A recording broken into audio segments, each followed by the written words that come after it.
现在这事儿不是改成外交部去安排的，应该那不是建了一个群，到时候应该外交部。我买的时候20多，我讲这种别不讲。周末我要休息。行。7点半开始。不是周末的活有双倍工资的，这是一样的。是要节约经费，就是从这个。拿钱太多了，人多。老人这儿。你要有实力的老人肯定提不着头的，老人不开。我们只要有不要加班的中国人，向走。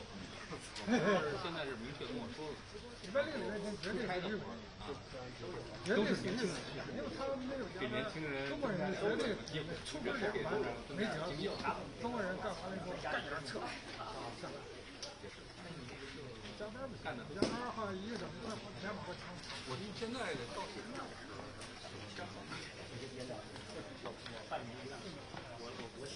前两天一可惜的采访，你说该保养，花了别人期待不了。为什么啊？打雷打的，你要是参加我那什么的50万的行走都50万的，别人也不敢。那行，咱跑了200多，跑了300多，我知道。就一直就是给国安那个打警报电话的时候，其实把人打给你。他们有一个节目专门采访民主人士，邀请你们那会儿不去，那我在申请报你管我邀请，花钱你确实没有我5万就行了。那你就自那个自己是吧？打电话，喂，我几点到哪？来抓我。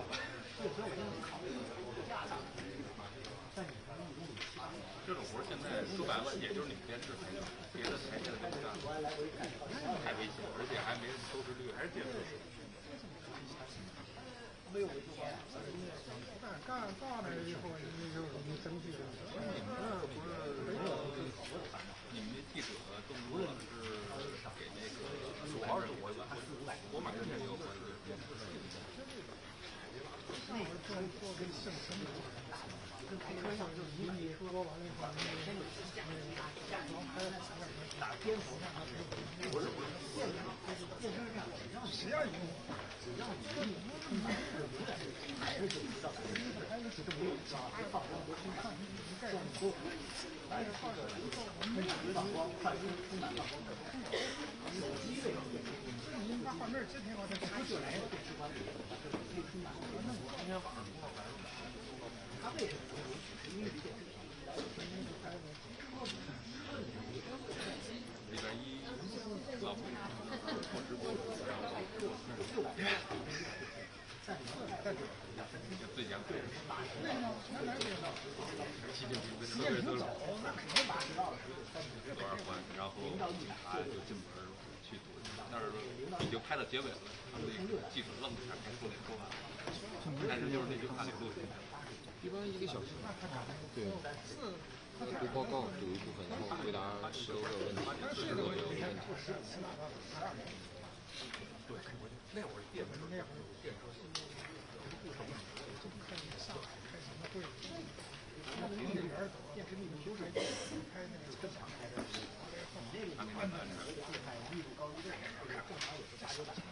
小伙儿可没拍到，那酒吧不是，你要今天拍了，那我死定。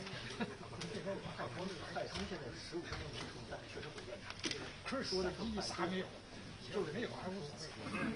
给从里边一走就太慢，他2个导游100分钟，4个人200分钟。我有时候中午没事看看晚上出去，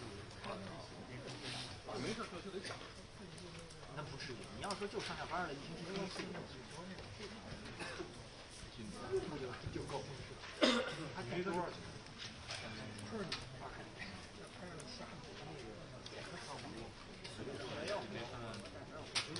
个老大要从那个中南海出来，提前1个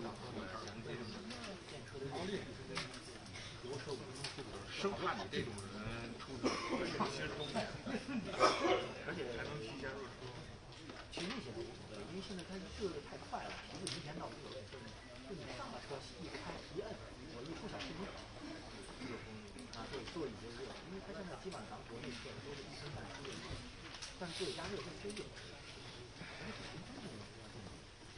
我生意特别好，我基本上都是5、6度不用开，就是白天根本就不用开，这太阳照着里边都热，我连热风都不开，确实是那种。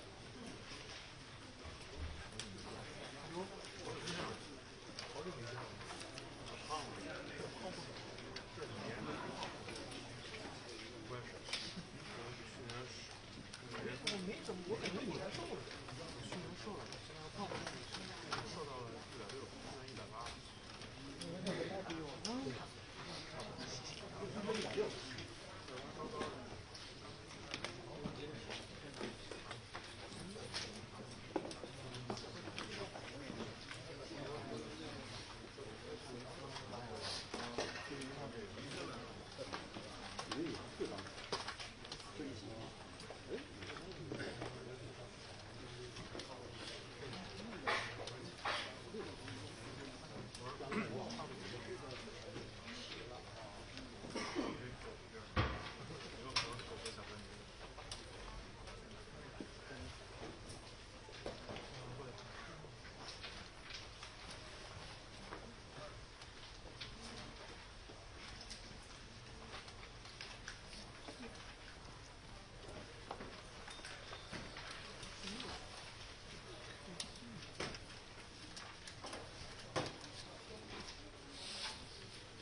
对啊，你不会去国台办吧？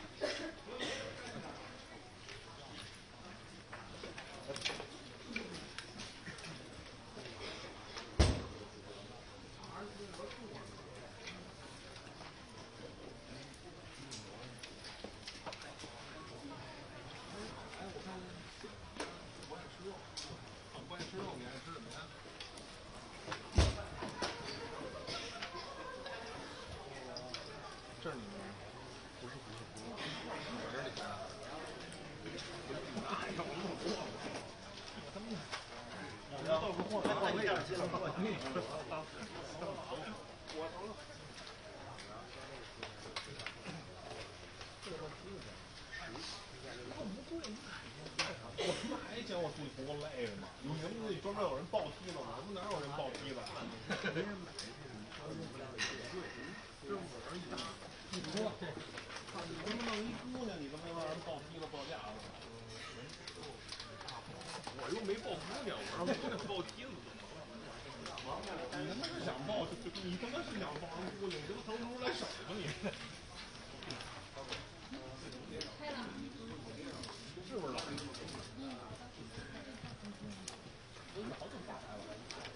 我们都录，在办公室录。哎，那你星2是从哪儿？我们如果没有直播呢？没有直播，基本上收上都会。哎，他们都提供网络，给一个网络串流，然后再拿一播放器。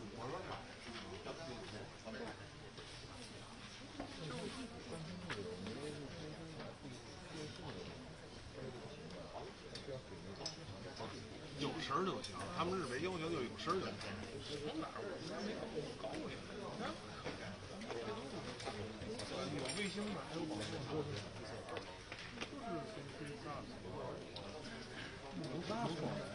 行嘞，不是哪个频道的，主要是哎哪个频道的？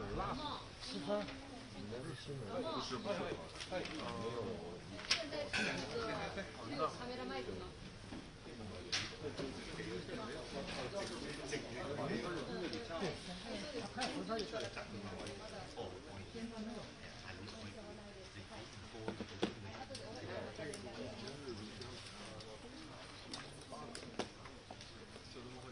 你敢跟你们记者说吗？你忙啥？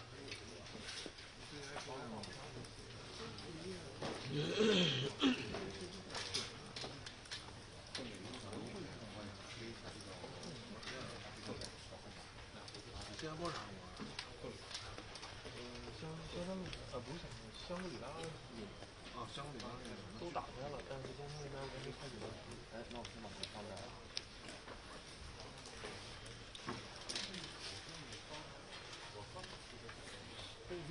那谁，好游戏的什么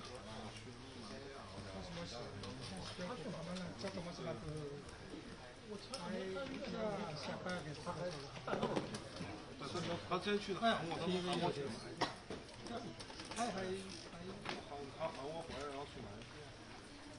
他们不是那谁，他们不是分的？那对，他怎么着就跟着马来西亚的讲，跟着韩国去韩国。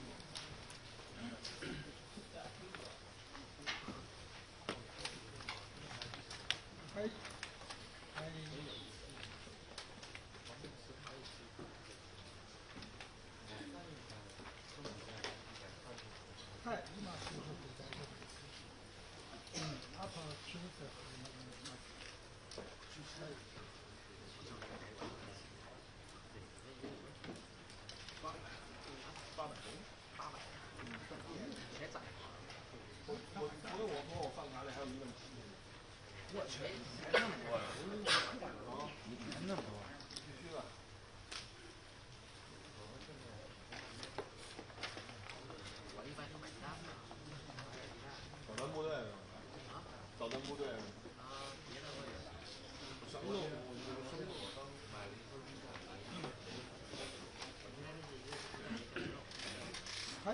我还买还有的是过那个什么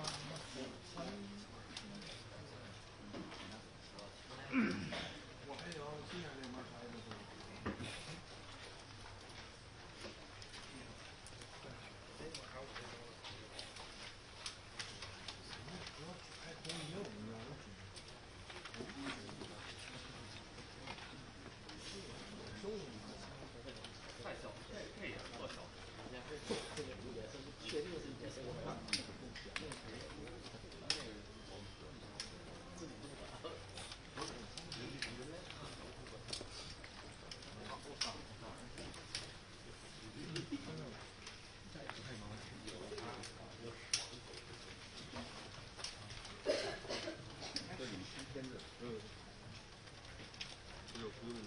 去外交部的人呢？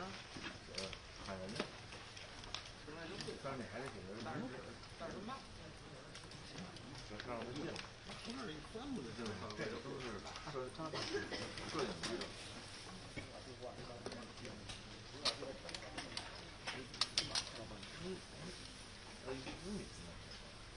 不知道。哦，对，豹哥改坐班了啊！豹哥当豹哥出来了，豹哥改值班了。怎么个讲法？豹哥岁数大了，让豹哥值班啊！让豹哥出来了，让豹哥派活。我也听一个女生说了，一调子，他调子员啊，哦对，调子员，对调子员。哦，我那当时快开始了，啊，那他这不出来啊，对，他不出来，刚刚收拾他，他也合适啊，估计他们记者老说老报告，说不了报，谁也说不了了啊，受了，我受不了，还被反而被豹哥说一下，豹哥老给人上课，还得不知道，不认识，我真不知道。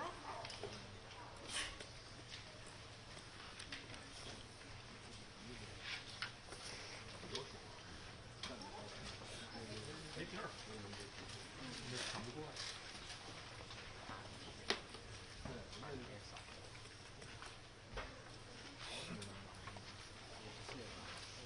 没有，那天我看了，这表演场了，你长，好久没长，这么。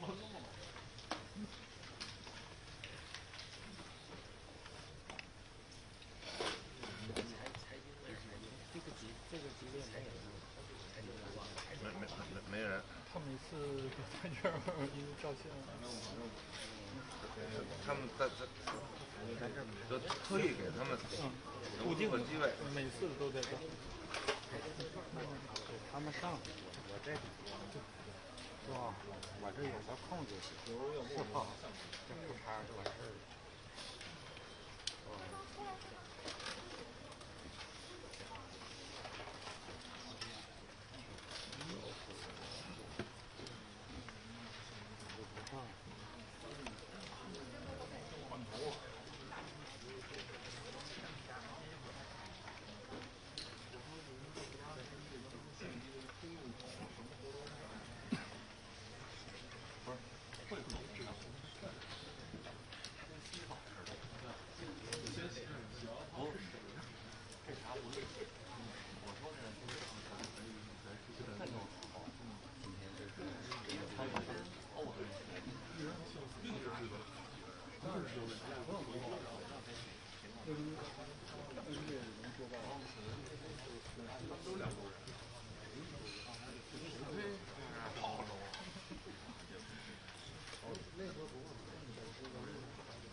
你问他要过来呀？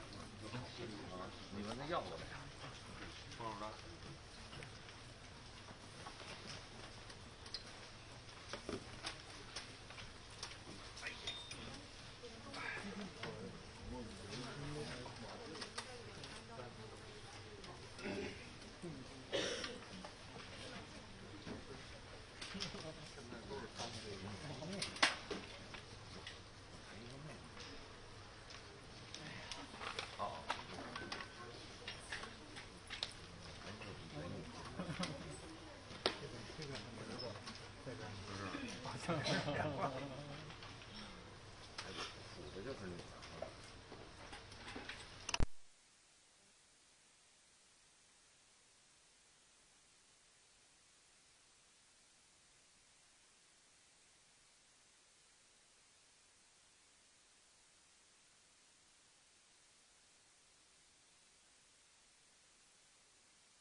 ？Ladies and gentlemen, good morning. Welcome to today's press conference of the State Council Information Office. Today we'll brief you on the Q1 performance of Chinese economy. We have invited the Deputy Commissioner of the National Bureau of Statistics, Mr. Sheng Laiyun, who will brief you on the Q1 performance of Chinese economy and answer your questions. Next, I'll give the floor to Mr. Sheng for his briefing. Ladies and gentlemen, media, friends, good morning. It's a pleasure to brief you on the performance and major data of Chinese economy. As usual, I will first brief you on the major indicators and statistics of the Chinese economy and answer your questions. In Q1, national economy was off to a good start in the first quarter under the strong leadership of the Central Committee of the Communist Party of China, with Comrade Xi Jinping at its core.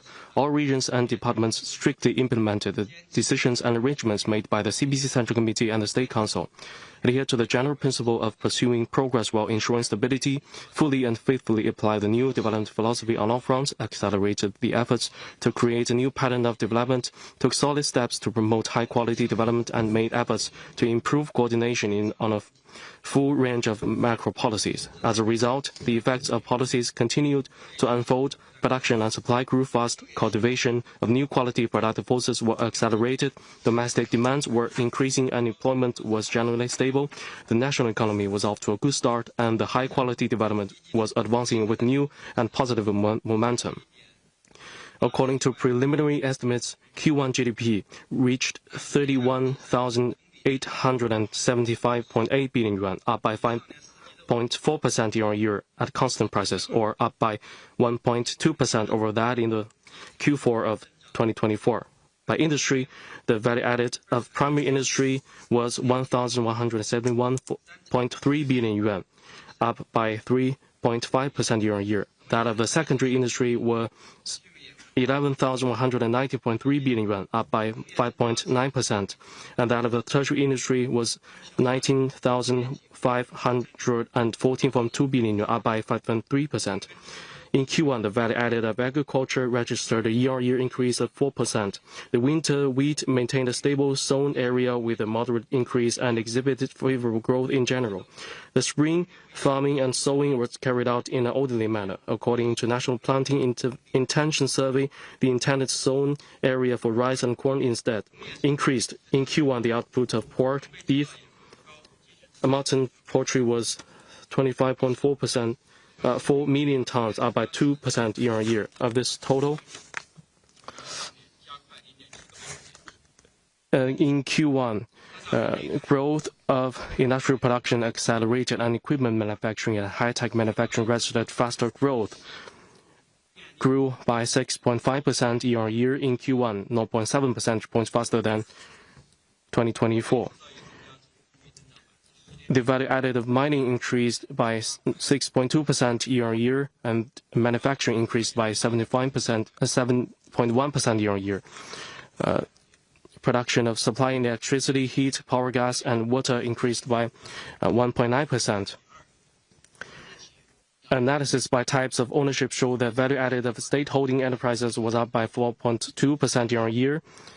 Shareholding enterprises was up by 7.2%. Investors from Hong Kong, Macau, and Taiwan was up by 4%, and private enterprises up by 7.3%. Value added in March of industrial enterprises above designated size up by 7.7% year-on-year, 1.8 percentage points faster than the first 2 months, or up by 0.44% month-on-month. And the total profits made by industrial enterprises above designated size were 911 billion yuan, down by 0.3% year-on-year. A decline narrowed by 3 percentage points compared with that of 2024. Service sector grew fast, and modern services enjoyed sound growth. Specifically, the value-added information transmission, software, information technology services, leasing and business services, transport, storage and postal services, wholesale and retail, accommodation and catering grew by 10.3, 10.2, 7.2, 5.8, and 5.1% respectively. The services production increased by 6.3% year-on-year, 0.7 percentage points faster than that in the first 2 months. Fourth, growth of market sales picked up and sales of trading goods grew fast. In Q1, the total retail sales of consumer goods reached 12,467.1 billion yuan, or up by 4.6% year-on-year, 1.1 percentage points faster than that of 2024. Analyzed by different areas, the retail sales of consumer goods in urban areas reached 10,805.7 billion yuan, by 4.5% year-on-year, and that in rural areas stood at 1,661.4 billion yuan. The income of catering was 1,402.7 billion yuan, or up by 4.7%.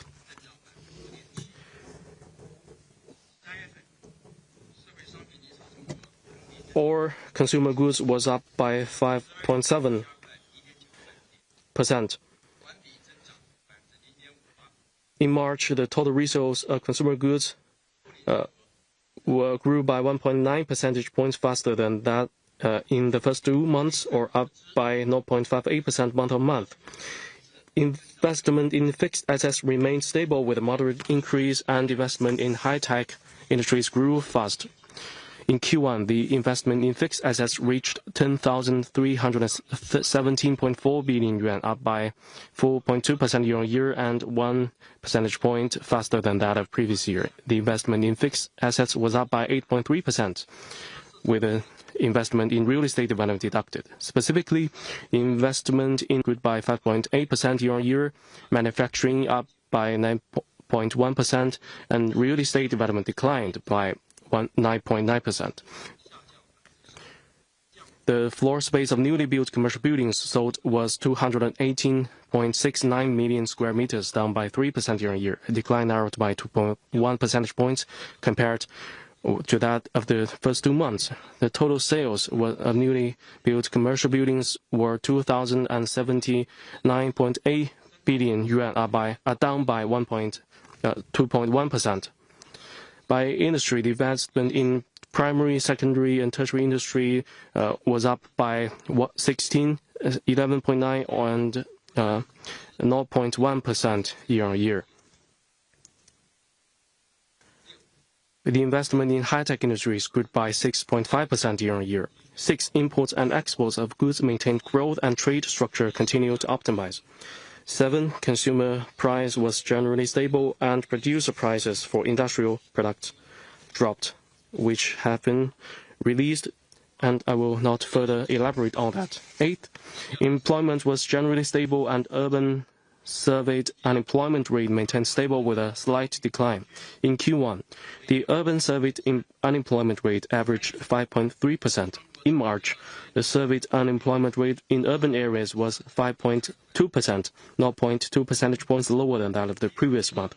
The surveyed unemployment rate of the population with local household registration was 5.3%, and that of population with non-local household registration was 4.9%, of which the rate of population with non-local agricultural household registration stood at 5%. The urban surveyed unemployment rate in 31 major cities was 5.2%. By the end of first quarter, the number of rural migrant workers totaled 187.95 million, up by 1.1% year-on-year. Residents' income increased steadily, and income of rural residents grew faster than that of urban residents. In Q1, the national per capita disposable income of residents was 12,179 yuan, a nominal growth of 5.5% year-on-year. In terms of permanent residents, the per capita disposable income of urban households was 15,887 yuan, a nominal growth of 4.9% year-on-year and a real growth of 5%. The per capita disposable income of rural households was 7,003 yuan, a nominal growth of 6.2% year-on-year and a real growth of 6.5%. In terms of income source, the nationwide per capita salary income, net business income, net property income, and net income from transfers grew by 5.9, 5.7, 2.7, and 5.5% in nominal terms, respectively. The median of the nationwide per capita disposable income residents was 9,939 yuan, with a nominal growth of 5.5% year-on-year. Generally speaking, with the sustained efforts of macro policies, our economy got off to a good start and steadily maintained a recovery momentum, with innovation playing an increasingly leading role in the cultivation and new development of drivers accelerated. But we should remain that the external environment is complex. The driver of effective domestic demand is insufficient, and the growth is yet to be consolidated. Going forward, we must follow the guidance of Xi Jinping thought on socialism with Chinese characteristics for a new era, strictly implement the decisions and arrangements by the Central Committee and State Council, adhere to the general principle of pursuing progress while ensuring stability, fully and faithfully apply the new development philosophy on all fronts, accelerate the creation of a new pattern development, and take solid steps to promote high-quality development. Implement more proactive, effective macro policies, expand and strengthen the domestic economy, fully stimulate the vitality of market entities of all types, and actively respond to the uncertainties of external environment so as to promote steady economic progress while ensuring sound and sustained growth. So much for the briefing. Next, the floor is open for questions. Please identify your media outlets before making questions.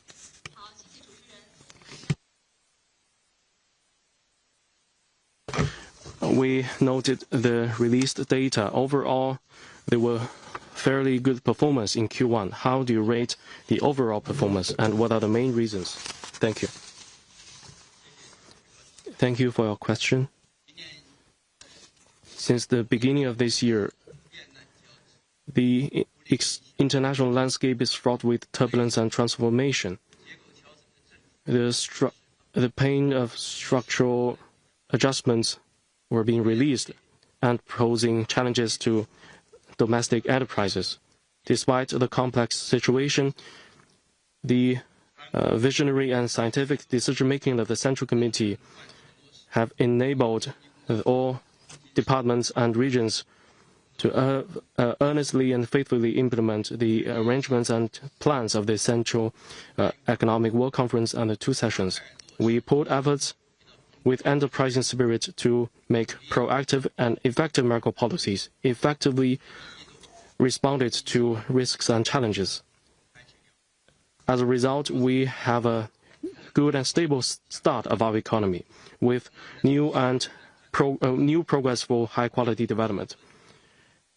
Here are the main features. The first is improvement within stable growth. As I said, Q1 GDP posted 5.4%, which was higher than the GDP growth of last year and the Q1 last year. Globally, within the major economies, we were leading in terms of our GDP growth. So from the growth, we continued our sustained momentum of rebound and improvement. From production, Q1 showed increased momentum. The value added of all industries was up by 6.3 and 5.3% in the service sector, up by 0.6 and 0.3 percentage points year-on-year. From demand, the total investment in consumer goods, consumer retail, and fixed assets was 4.6 and 4.2% respectively, up 1.1 and 1 percentage points than the total annual rate last year. Second, there was stable growth in employment and income. The surveyed unemployment rate posted 5.3%, and that in March was 5.2%. down by 0.2 percentage points than the first 2 months of this year. Deducting price factors was 5.6%, which was in alignment with our GDP growth. The third point is the new drivers of growth was strengthened.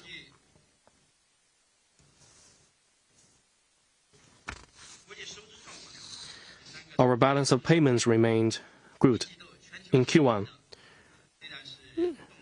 the global economy was facing sluggish recovery, but China's exports and imports maintained the overall stability. Total trade volume was up by 1.3%, export up by 6.9%. Our trade in services was up by 9.9%, and our foreign exchange reserve stood at $3.2 trillion, which was a hard-earned achievement.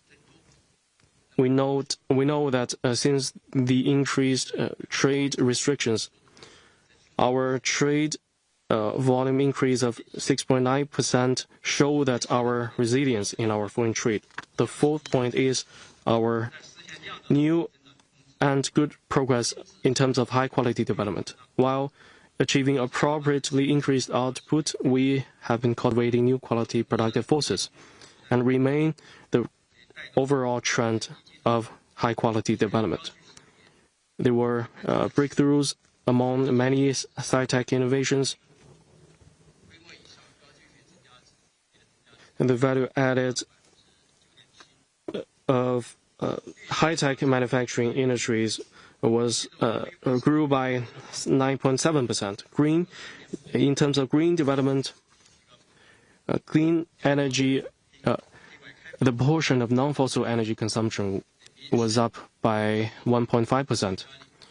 And we have been boosting our efforts in terms of livelihood improvement and well-being. So our high-quality development is going towards new and good progress. Market dynamism and confidence was boosted. Since the beginning of this year, we have scaled up and intensified new measures coupled with existing adopted macro policies. We have expanded demand, production, and boosted dynamism and confidence. In March, the manufacturing PMI was up by 50.5%, up by 0.3 percentage points, and showed a 2 months consecutive rebound. The roles of manufacturing activities index was strengthened. The People's Bank of China released the credit showing an increase of 7.3%. So these production factors are strengthening their role and boosting market vitality, contributing to rebound and growth of our economy. A good start and high-quality development of Q1 showed once again the great resilience and potential of Chinese economy. The good performance in Q1 was attributed to the visionary, decisive, and scientific decision-making of the CPC Central Committee with Comrade Xi Jinping at its core, and also attributed to the whole-lot dedication of the Chinese people. We know that last September, the CPC Central Committee Political Bureau adopted a series of macro policies and providing a crucial role for stabilizing the economy. These policies continue to play their role. And in the Central Economic Work Conference, a series of macro policies were also adopted, and we made proactive steps. So with all these measures, both new and adopted, have promoted a good start of our economic performance in Q1. All regions and departments earnestly and faithfully implemented the decisions and plans of the Central Committee, front-load their efforts in terms of disparities, opportunities in their efforts to have effectively boosted the rebound of production and demand. In particular, we spare great efforts on the deepened integration between sci-tech and industrial innovation. So new drivers of economic growth have been increasing. All these factors have contributed to a good rebound and start of the economy. At the same time, we are clear that the external environment is complex and severe. The global protectionism is on the rise. The global economic order was battered. In China, industrial restructuring, transformative and upgrading is at a crucial point. And a good economy entails more and greater efforts. And our unity around the CPC Central Committee with greater confidence and consensus, we will manage our own affairs well and respond to the uncertainties in the external landscape with our certainty of a high-quality development and ensure the stable growth and sustained improvement of our Chinese economy. Thank you.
Thank you for your question.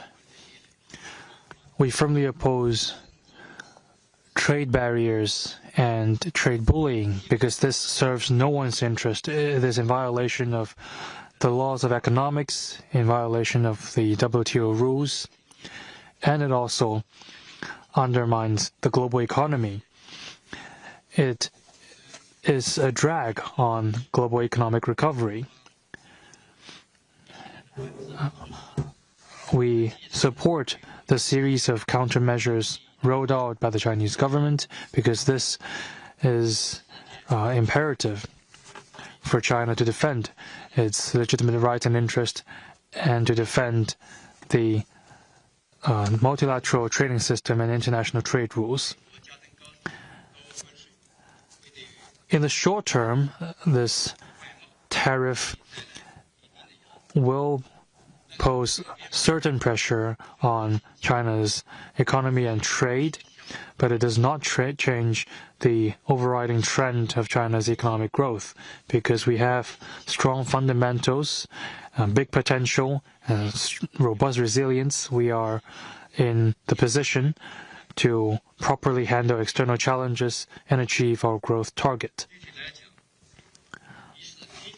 Firstly, there is a strong foundation for the Chinese economy and strong underpinning for our domestic demand.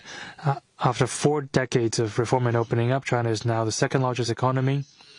For 15 years in a row, China remains the biggest manufacturer in the world. There is a complete industrial system with strong supporting capacities in China. So this is the strong fundamentals and foundation for China's economic growth. As you know, China has a population of 1.4 billion.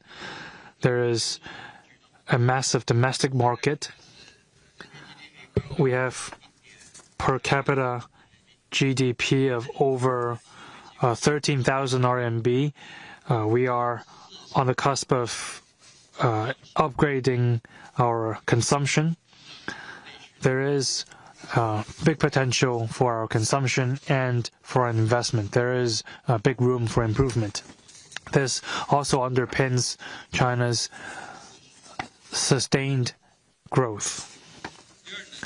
And second of all, China's market is diversified, and we have a resilient exports thanks to our supporting industrial capacities. Chinese goods are relatively competitive in the global market. Many of our products are very popular among global consumers. Over the years, we have been expanding global markets, trying to diversify our trade. There has been very positive results. We are the major trading partner with over 150 countries and regions in the world. We are also advancing Belt and Road cooperation. In Q1 this year, our trade with Belt and Road partner countries increased by 7.2%. And our trade with these countries account for over half of China's total trade. So there's a new structure in China's trade. That means we are less dependent on a single market. For instance, the United States back in 2018, our trade with the U.S. accounted for 19.2% in China's total trade, and last year the number declined to 14%. So this is the reason why China's export remains resilient.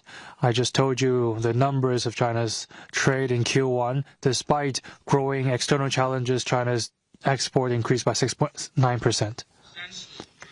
And third of all, transformation has seen positive results. There is strong momentum of growth. Since the 18th CPC National Congress, we have been advancing high-quality development and transitioning China's growth model. In the past, China's growth relied primarily on export and investment, but now we are driving China's growth through innovation and consumption. We are working to foster a new growth pattern. Over the past 5 years, domestic demand has on average contributed to 80% of China's growth, and the contribution of new industries, new business models, and new business forms contributed to over 18% of China's growth. And in digital core industries also contributed to around 10% to China's GDP growth. That means China's economy is more stable and is more balanced.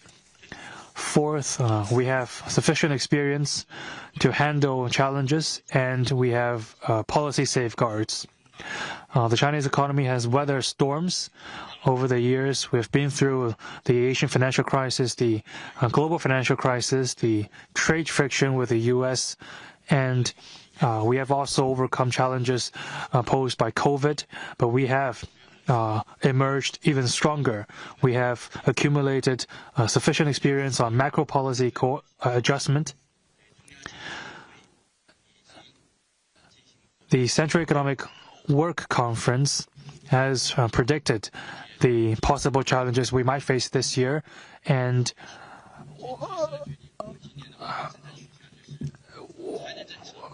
we have decided to adopt more proactive fiscal policy and appropriately accommodative monetary policy. And we also need more proactive macro policies. if we look at Q1 numbers, these policies are quite effective. They have contributed to stabilizing our economic performance in Q1. And we have repeatedly said that we will, in light of the changing external dynamics, roll out new policies because we have sufficient policy tools to manage the situation. So there is policy safeguards for us to weather the difficulties, to navigate the difficulties. Fifthly, we have a good system and we have the confidence because we have the leadership of General Secretary Xi Jinping. We have the strong leadership of the CPC Central Committee, and we have the ability to focus resources on getting things done. We have entrepreneurs with pioneering spirits, a hard-working population. All these are the reasons why we are confident that we will be able to overcome the challenges. There is every reason for us to be confident about China's growth prospects. Thank you. Next question, please.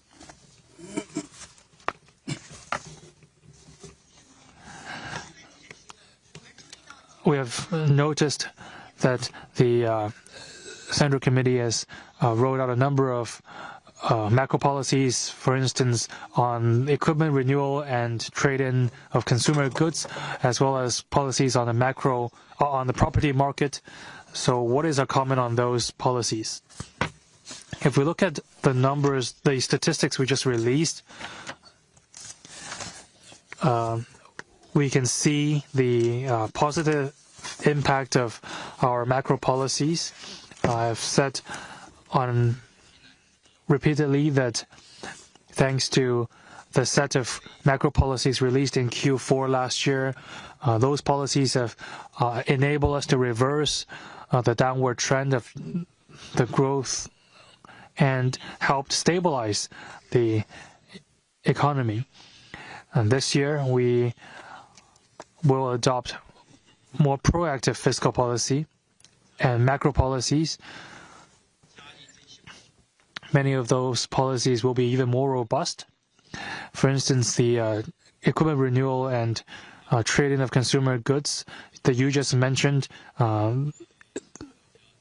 more goods are encompassed in these policies, so they are expanding in scope. Different local governments are working diligently to implement the decisions of the CPC Central Committee. They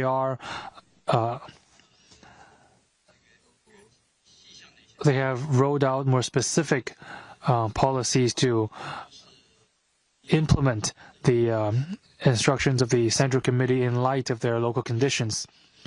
So the existing and new policy measures will be combined to boost consumption and help industrial growth. And these policies are showing positive effects in a sustained way. And firstly, they have boosted recovery in consumption. Retail sales Q1 increased by 4.6%.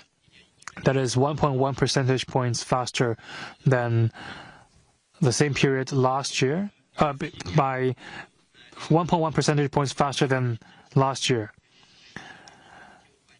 The trade-in of consumer goods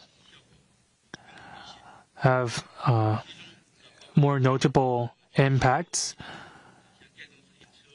E-bikes, phones, tablet computers, and smart watches have been included in this trade-in program. Let me share with you a number of statistics. Communications equipment sales increased by 26.9%. Sales of cultural and office supplies, 21.7%. Sales of household appliances and audio-visual equipment, 19.3%, and furniture, 18.1%. And these four categories contributed to 1.4 percentage points of growth in total retail sales. MOVCOM statistics indicate that by April the 8th, consumers purchased 35.7 million items of household appliances across 12 categories through this trade-in programs. And 2.085 million applications have been made to trade in old automobiles for new ones. Second, relevant policy measures have boosted investment thanks to new special bonds issued by local governments. They have contributed to recovery in infrastructure investment. Paid-in capital of fixed investment increased by 3.7%. If we look at the same period last year, that was down by 2.3%. Investment in infrastructure increased by 5.8%. Thanks to the macro policies in Q1, investment in equipment and in purchasing equipment and facilities increased by 19%, 3.3 percentage points faster than last year. And third of all, policy measures have contributed to industrial production, since they have contributed to equipment renewal and more investment in fixed capital. That will be good for industrial production. We have seen good news in Q1. For instance, in agricultural produce processing facilities and packaging equipment saw double-digit growth. Production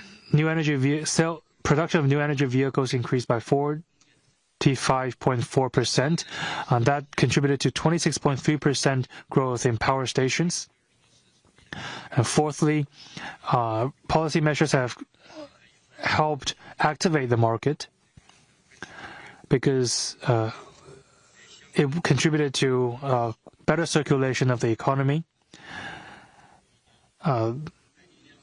Express deliveries and shipment of goods have both picked up.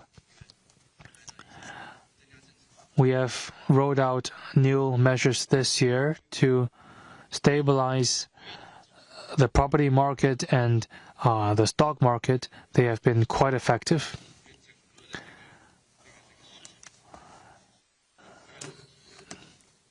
And the market has therefore become more vibrant. Fifthly, policy measures have contributed to better market confidence. These sets of policy measures have bettered market expectations. I just talked about PMI, manufacturing PMI, that was 50.5% in March. Service sector business activity index stood at 50.3%, also in the expansionary territory. So from those 5 points, we can see that the macro policy measures have been very effective, thanks to the policies rolled out by the Political Bureau in September last year.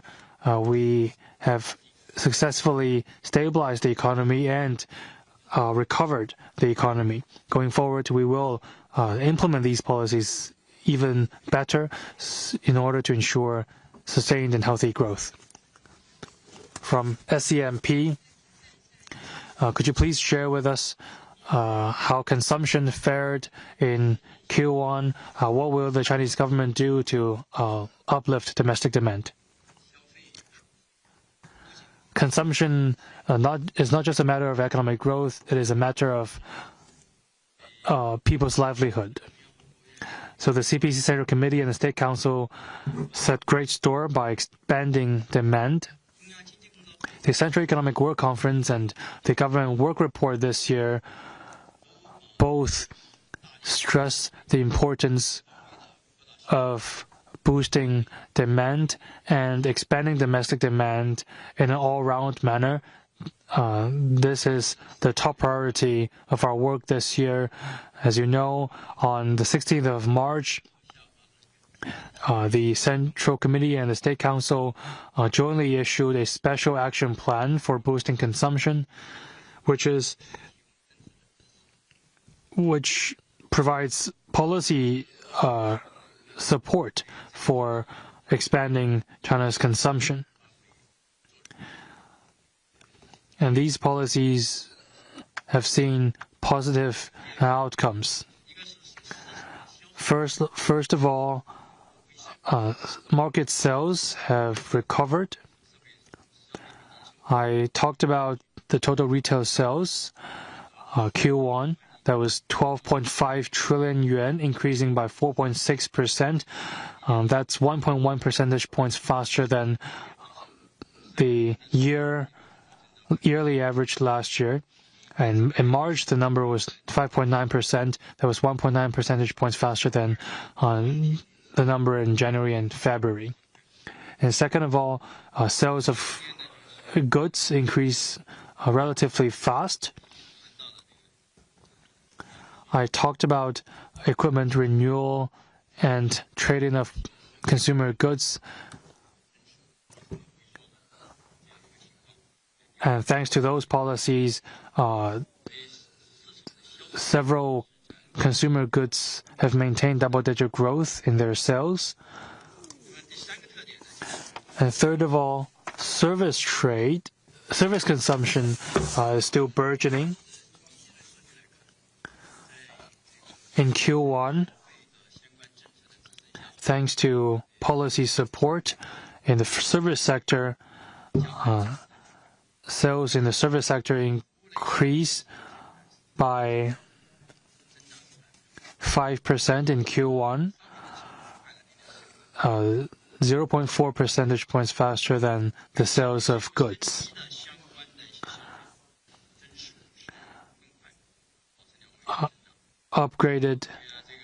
Consumption of upgraded goods has been faster. Per capita expenditure in transportation, communications, education, and entertainment increased by 10.4% and 13.9% respectively. In the first quarter, we have the Spring Festival.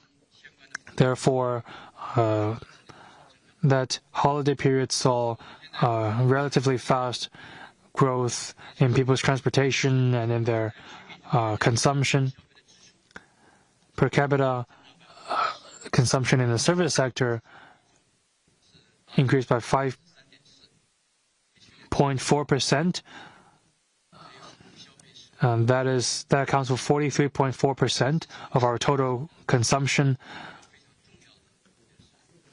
0.1 percentage points faster than last year.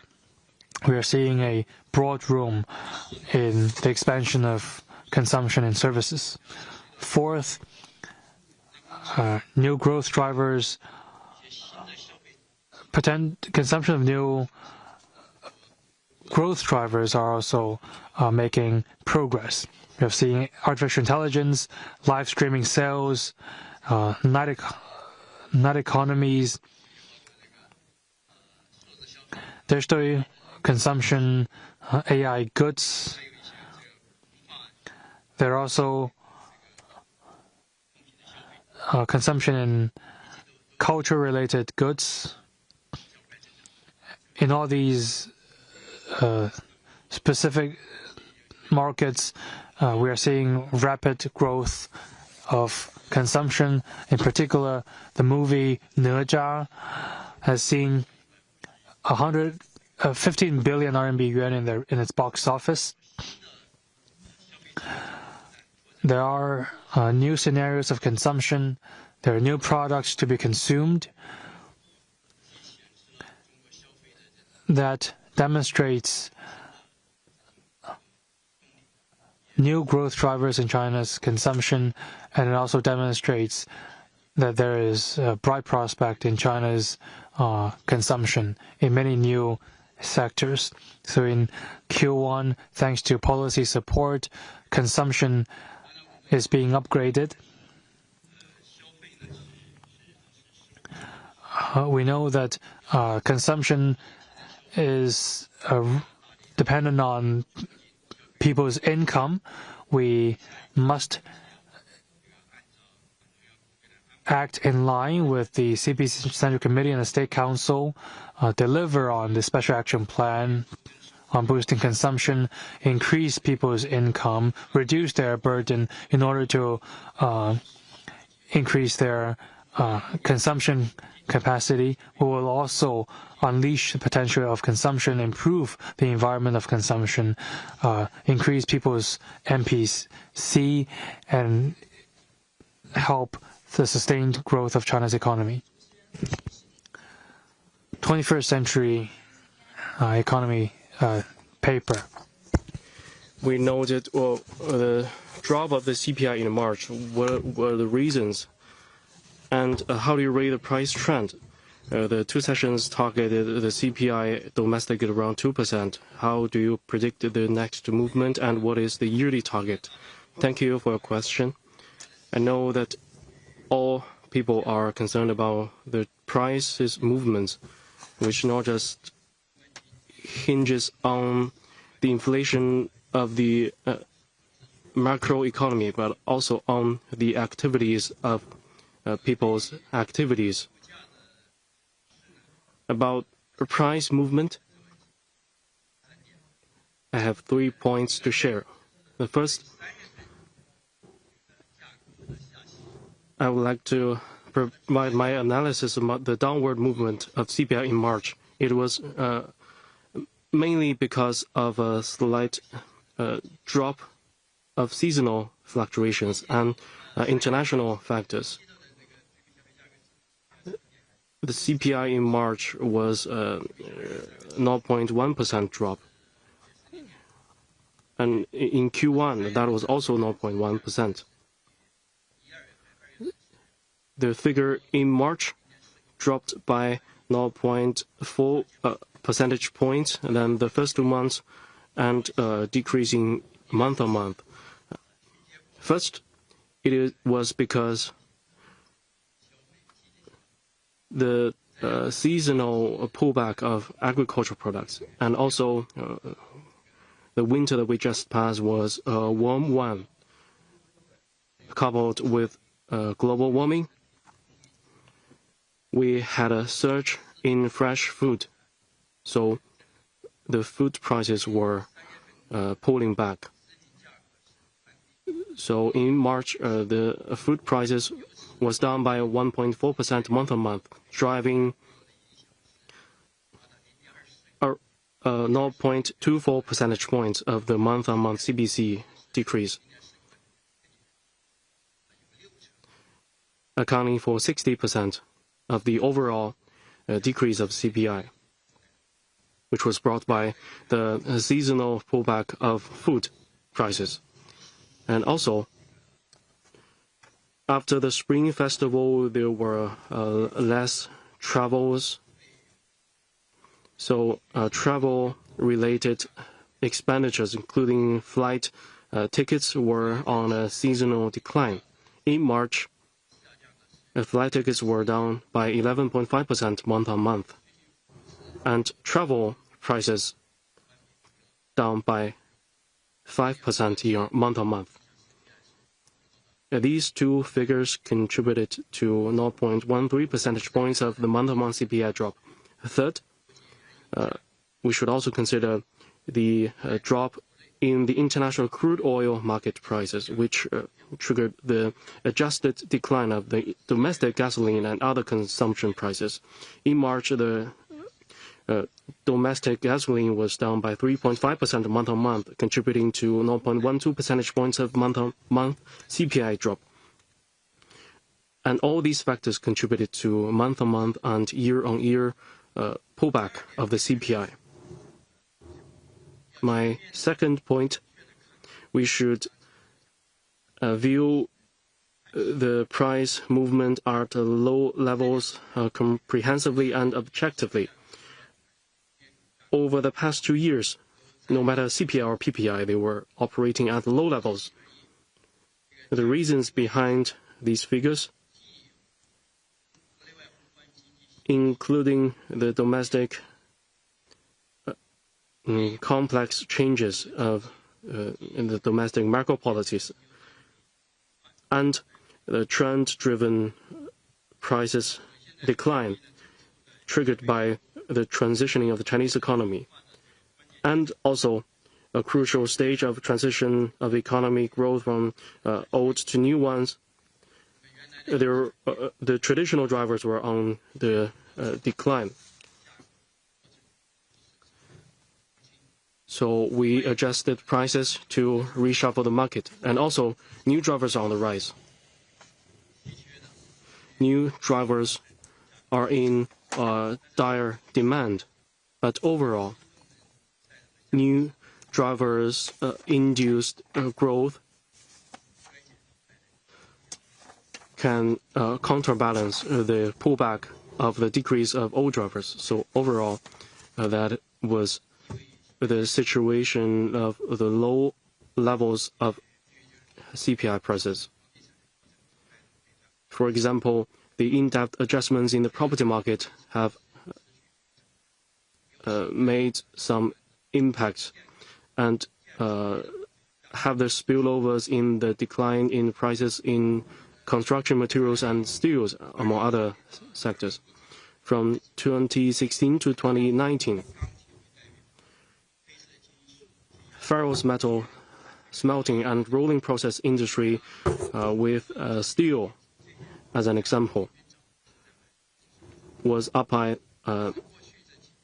9% on average. But in 2020 to 2024, these prices was up by only 0.9%. So the adjustments in the relative industries will introduce subsequent impact on the prices. So we should view the price, low-level prices from a holistic perspective. The fluctuations in the Chinese prices is characterized by phased and structural features. Third, we should take a host of policies in tandem to boost the prices. When the prices are high, the living cost will be increased. But if the prices were too low, that will exert pressure on the revenues of the enterprises, and which will in turn affect our living costs. So we should keep the prices at an appropriate range. At the two sessions and the Central Economic World Conference, China stressed the importance of maintaining the prices at an appropriate range. And relevant departments introduced positive policies to make possible the rebound of prices, all the while of striking a balance of domestic demand and the relations of that with the deepened supply-side structural reform. Also, we will work on regulation of market order, prevent overdue involution of competition. And all these measures will contribute to the pullback of the prices. Judging from Q1, especially the figure in March, I believe that these policies are being leveraged with good effect. For example, the CPI in March was minus 0.1, but that in March was 0.7. The decrease shrinked by 0.6 percentage points. And also deducting energy and food, the core CPI was up by 0.5% in March, and that was down by 0.1% in February. And that means the economy is warming up, and the policies are taking effect. Of course, it may take some time. In particular, the adjustments to the prices, there are multiple factors in the equation. The first is to rebound the economy, which is a fundamental priority. Another point is that we should strengthen the holistic governance of prices, strike a balance between supply-side structural reform and boosting domestic demand. Work in line with the demands of the unified national market, prevent involution, so that we can form our reform in prices and warm up our economy. Thank you.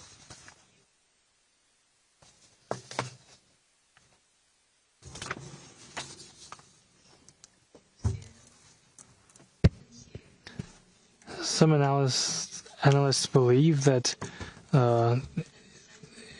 in January and February, the property market,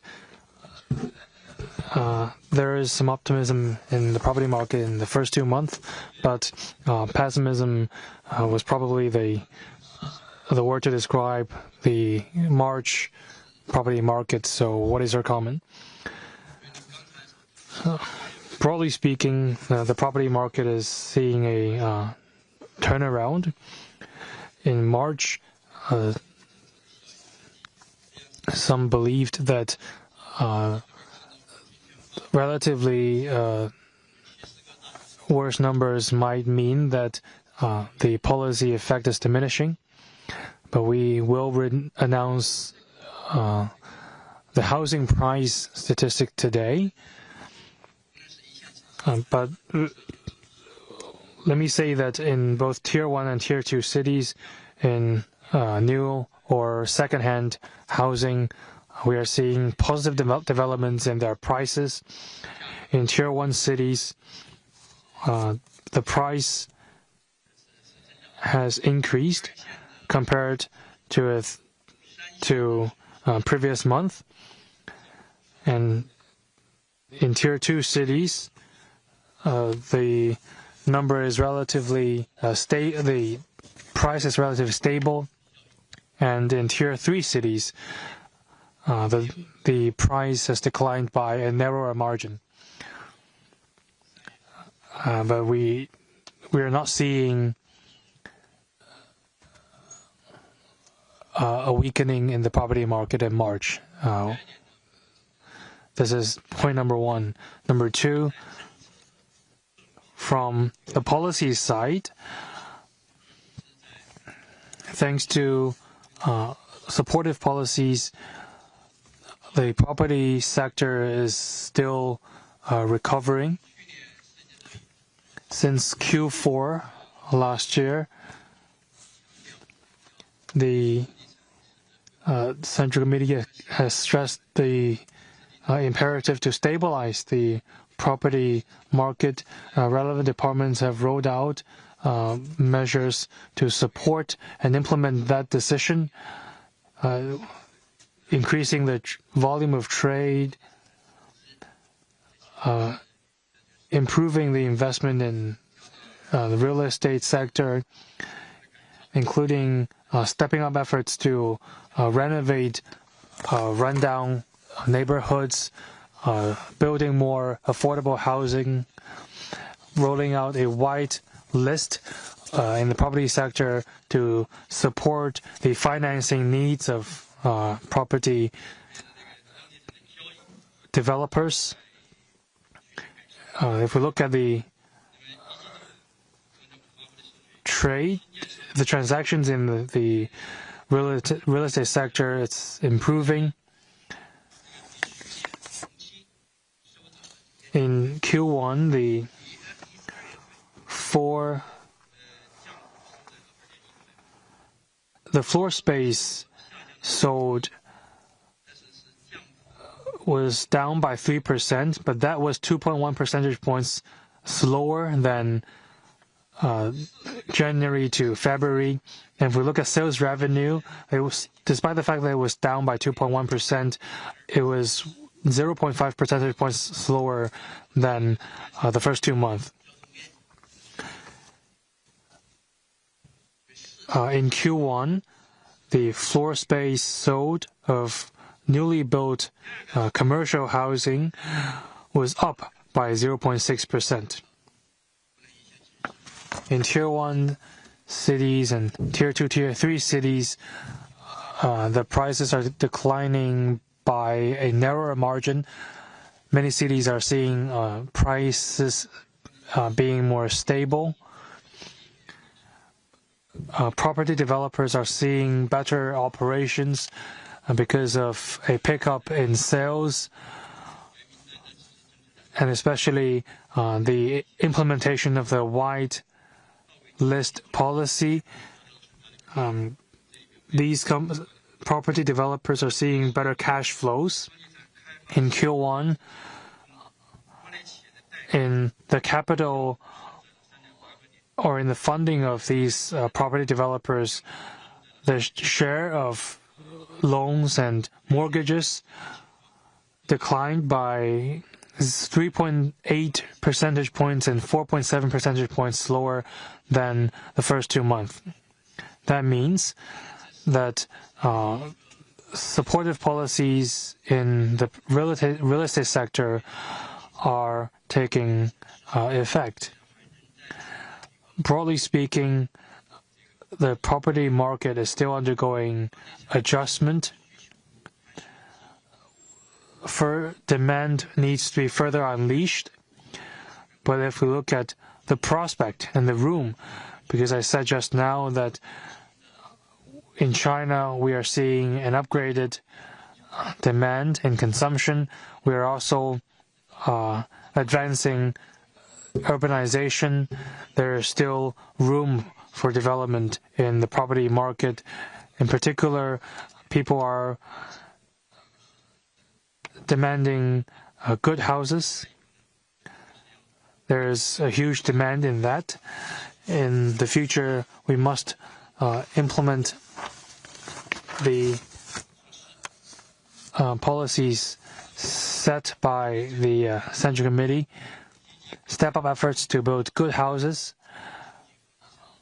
and develop a new model for the property sector and ensure that this sector develops healthily and steadily. Thank you. Thank you for your question. The Chinese CPC Central Committee attaches great importance to cultivating new quality productive forces and remains unswerving in high-quality development. All regions and departments have rolled out a series of measures. What are the new achievements in this year's high-quality development and new quality productive forces? Promoting high-quality development is a primary task in building a modern socialist country in all respects.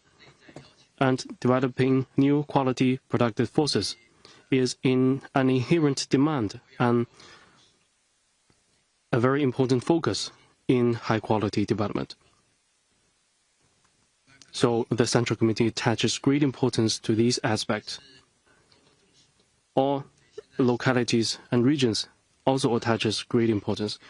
Despite the changing external landscape, we remained anchored on our task of delivering high-quality development, fully and faithfully apply the new development philosophy on all fronts, expedite modernizing our industry system, innovation, and structural optimization,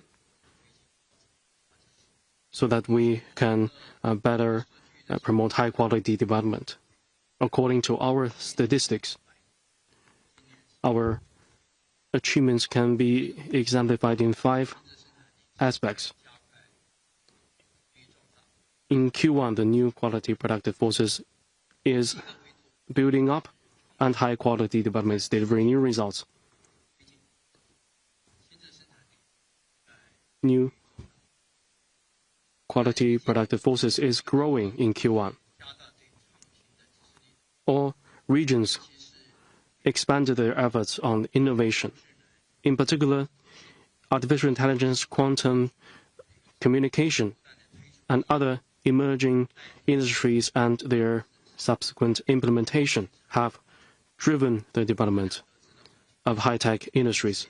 We know that the breakthrough emergence of DeepSeek during the Spring Festival and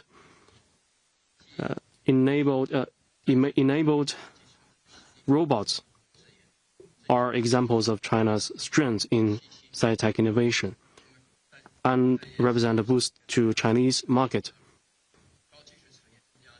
As I said, the added value of high-tech manufacturing industry grew by 9.7% in Q1. Information technology and software service industries grew by two-digit growth, which showed our strong strengths in this regard. The second is the coordinated development has been improved, be it from demand or production. There were good signs of improvement. The coordinated development in tandem with the first, second, and tertiary industries, forming a unified and strengthened scenario, has been leveraged in tertiary, secondary equipment, the value added of equipment manufacturing industries and high-tech manufacturing industry above the designated size grew by 33.7% and 15.7% respectively, and the manufacturing industry grew by 1.9 percentage points. And high-tech manufacturing industry grew by 0.5 percentage points. So the industry is moving toward high-end, intelligent, and green production. Judging from demand, there was limited investment. But in terms of investment in high-tech industries, it was on the rise, growing by 6.5% in Q1, taking up 10.3% of all investment and up by 0.3 percentage points year on year. So there was sustained progress. The third perspective, high-level opening up, is being promoted. We are actively constructing a new foreign trade structure, promoting a diverse market, and in particular, we increase our interactions with Belt and Road partner countries. So a new trade dynamism is taking place. The fourth perspective is the new progress in green and low-carbon development with concrete steps. Clean and new energy vehicles, photovoltaic and lithium batteries, as an example, they have been on a good rise. Non-fossil energy consumption, including nuclear, wind, and solar energies, and their utilization efficiency are also on the rise. The share of non-fossil energy consumption increased by 1.5% than the previous year, taking up around 18% of total consumption. The fifth perspective is about people's well-being and security and development. They have been strengthened. With stabilized income and a livelihood, the government is stepping up efforts to ensure a stable income and employment. Despite some shrinking investment in other respects, we remain unswerving in our efforts to ensure well-being. The energy supply remains strong. No matter gasoline or coal, they were increasing steadily. And also, in terms of addressing local debt, the financial risk of small and medium banks, we have in place proactive and effective measures. So the security of the economy was boosted up. And these 5 perspectives show that high-quality development has been implemented with new progress. And of course, it takes some time from quantitative to qualitative change. We need to redouble of efforts in a long-term manner, despite the changing international landscape. We will remain confident with composure in our efforts to promote high-quality development and respond to the uncertainties in the international landscape with the certainty of our high-quality development. Next will be our last question.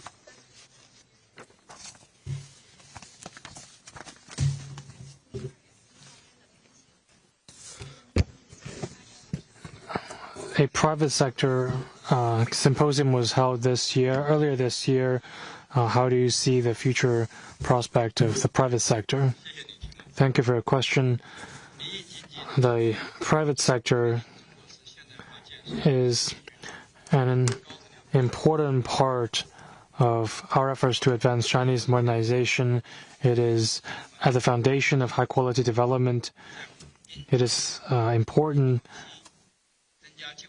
for stabilizing growth, facilitating innovation, increasing employment, and improving livelihoods. So the Central Committee attaches tremendous importance to that and wrote out a set of policies to support the private sector. General Secretary Xi Jinping attended and addressed the private sector symposium. He stressed the importance to stay committed to the 2 unswervingly, to facilitate the healthy development of the private sector and its high-quality development. This meeting itself and the speech by General Secretary Xi Jinping has consolidated the confidence of the private sector. Local governments are working tirelessly to act on the guidance of this symposium.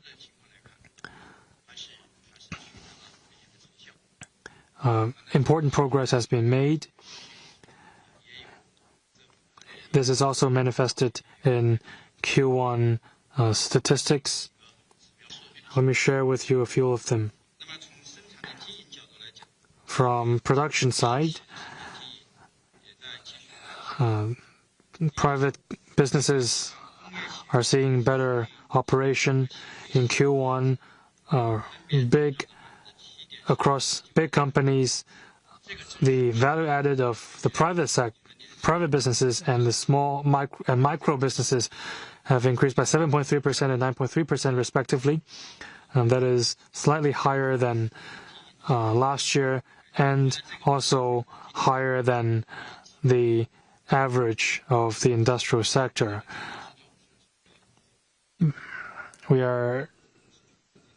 This is not the all-encompassing statistics because we are still working on the way we calculate the numbers. Secondly, we are seeing a more vibrant private sector. If we look at investment, private investment increased by 0.4% year-on-year in Q1, and returning to the positive territory. We are also providing a fairer investment environment for private businesses. Private investment in manufacturing was up by 9.7%. Investment in infrastructure up by 9.3%. These two numbers were also higher than other sectors. In Q1, private import and export by private businesses increased by 5.8% year-on-year, accounting for 56.8% of the total import and export.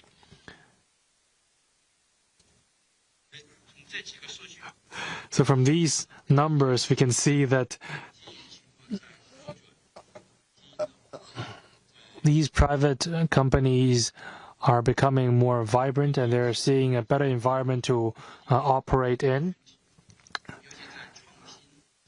They are particularly ahead in terms of innovation. We are seeing progress in generative AI, to AI robots, to civil aviation and quantum information. Private companies are demonstrating their innovative capacity and their ability to compete in the market. Therefore, we must support the development of the private sector and act in line with the CPC, the guidance of the CPC Central Committee. We need to work in line with the two unswervingly, implement the decisions by the Central Committee, improve the business environment, strengthen policy support, provide them with good law-based environment, and ensure that they can develop in a high-quality way. Thank you very much. This is the end of today's press conference. Thank you.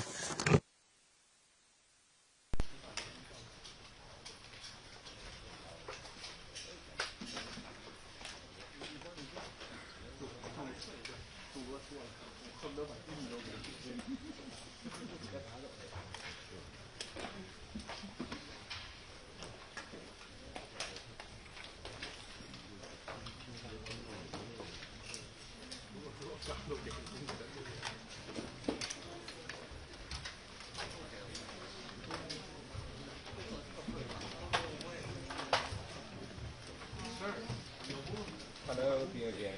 The GDP live over. What's yours? Okay,